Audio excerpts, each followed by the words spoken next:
আসসালামু আলাইকুম guys, welcome back to my another video. আজকে দেখাবো ফ্রাইড রাইস। আমি জানি অনেকেই কম বেশি ফ্রাইড রাইস রান্না করতে পারেন, তবে পারফেক্ট ফ্রাইড রাইস কীভাবে রান্না করতে হয় অনেকেই আমাকে প্রশ্ন করেন যে সবজি বেশি দিব নাকি চাল বেশি দিব। সেজন্য আজকে আমি আপনাদেরকে দেখাবো পারফেক্ট ফ্রাইড রাইস। চলুন তবে তৈরি করা যাক। এই জন্য আমি একটি পাতিলে পর্যাপ্ত পরিমাণে পানি নিয়ে তার মধ্যে হাফ টিস্পুন তেল দিয়ে দিয়েছি এবং 1 চা চামচ লবণ দিয়ে নিয়েছি। আর এখানে দিয়ে দিচ্ছি আগে থেকে ধুয়ে রেখেছিলাম 1 কাপ চাল, পোলার চাল। সেটা সুগন্ধি চাল হলেও হবে, পোলার চাল না হলেও হবে, বাসমতি রাইস দিয়েও করতে পারবেন। আমি এখানে চিনি গুঁড়া পোলার চালটা নিয়েছি। তো এটাকে আমি দেওয়ার পর ফুটন্ত গরম পানিতে দেওয়ার পর নেড়ে চেড়ে নিয়েছি যেন কোনো জায়গায় জমাট না বেঁধে থাকে। এই যে যদি দলা পাকিয়ে থাকে তাহলে এইভাবে ছড়িয়ে দেবেন। তো গরম থাকতে নাড়াচাড়া করবেন, এরপরে বেশি একটা নাড়াচাড়ার কোনো দরকার নেই, চালগুলো ভেঙে যাবে। যখন 80% মানে একটা চাল টিপে দেখবেন, সাদা অংশটা হাতে নিয়ে দেখবেন যে এটা হয়েছে কিনা। 80% আপনার আর কয়েকবার রান্না করলে আপনি নিজে থেকেই বুঝে যাবেন যে 80% কাকে বলে। তো চালটা সিদ্ধ হওয়ার পর এটাকে আমি একটা স্ট্রেনারে ঢেলে নিয়েছি। ফ্যানের বাতাসে এটাকে ভালো করে ঠান্ডা করে নিব। ঠান্ডা করার পর এটাকে আমি রেফ্রিজারেটরে রেখে দিব 5-6 ঘন্টার জন্য। আগের দিন রাত্রে করে রাখবেন, তাহলে একটু বেশি ভালো হবে। নর্মালে 5-6 ঘন্টার মতো রেখে দিবেন, পরদিন এটা ডাইরেক্ট ফ্রিজ থেকে ফ্রাই করতে চলে যাবেন। তো দেখুন আমি এটা রেফ্রিজারেটরে রেখে দিয়েছি। তো এখন আমি একটা মাংস ম্যারিনেট করে নিব। এখানে আমি হাড় ছাড়া মুরগির মাংস নিয়েছি হাফ কাপ এবং এর মধ্যে দিয়ে দিচ্ছি গোলমরিচের গুঁড়া হাফ চা চামচ, কর্নফ্লাওয়ার 1 চা চামচ, সয়া সস 1 চা চামচ। এইগুলো দিয়ে আমি মাংসটাকে ভালোভাবে ম্যারিনেট করে একপাশে রেখে দিব।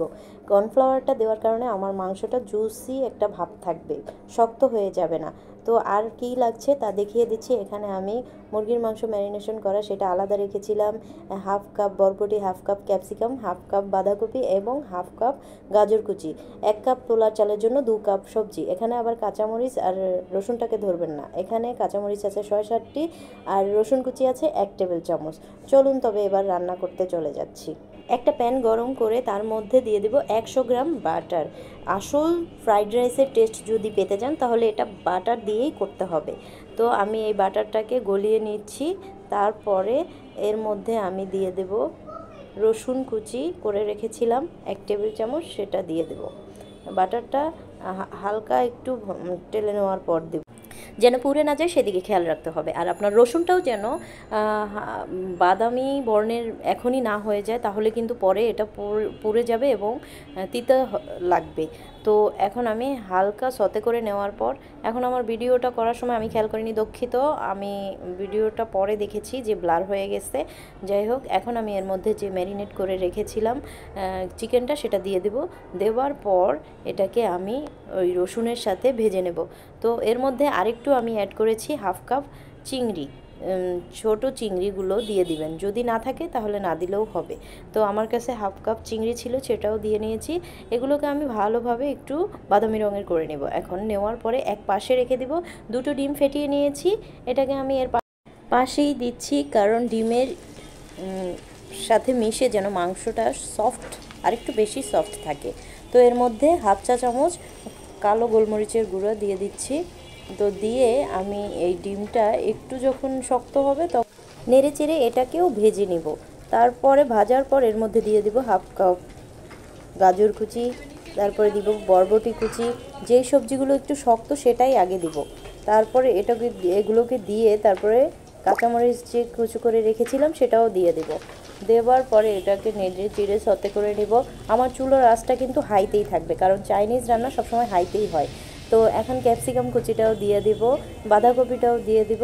দেওয়ার পর এগুলোকে সমস্ত কিছুকে ভালোভাবে একটু সতে করে নিয়ে এ পর্যায়ে সবজির সিদ্ধটা সমস্ত আপনার উপরে, কারণ চাইনিজরা একটু কাঁচা কাঁচা ভাবটাই থাকতে পছন্দ করে, তাই তারা কচকচে ভাবটা রেখেই খায়। আপনি বাঙালি, যদি না খেতে পারেন একটু সিদ্ধ করে নেবেন, আর যদি পারেন তাহলে তো হয়েই গেল।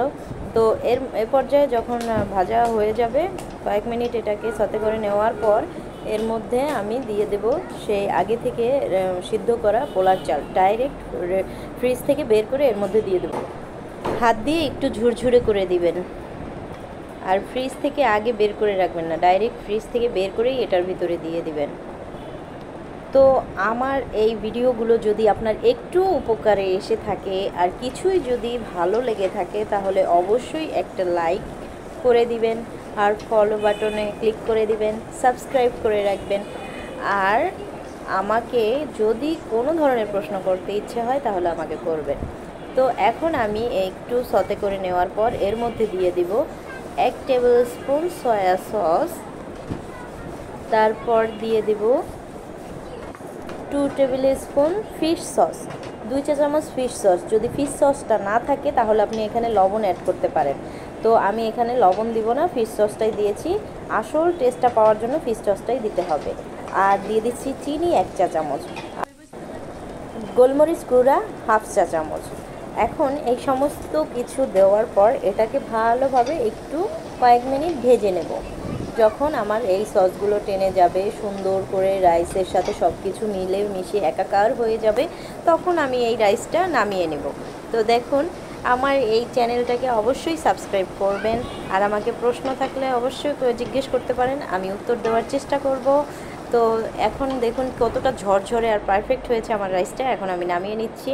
এই তো দেখুন, দেখুন কতটা সুন্দর, কোনো ভেজিটেবল আর রাইস কোনোটাই পরিমাণে কম বেশি না, সম্পূর্ণ সমানভাবে আছে। আর যে উপরে চিকেনগুলো দেখছেন, এটাও যদি রেসিপিটা পেতে চান তাহলে অবশ্যই জানাবেন। এটা হচ্ছে চিকেন ললিপপ ছিল, সেটা আমি উপরে দিয়ে দিয়েছি শুধুমাত্র সাজানোর জন্য। এটা আরেকটা রেসিপিতে আমি আরেকদিন দেখিয়ে দিব। তো দেখুন আমার রাইসটা কতটা পারফেক্ট আর কতটা দেখতে ইয়াম্মি, না খেলে বুঝবেন না। অবশ্যই বাসায় ট্রাই করবেন। সবাই ভালো থাকবেন, আল্লাহ হাফেজ।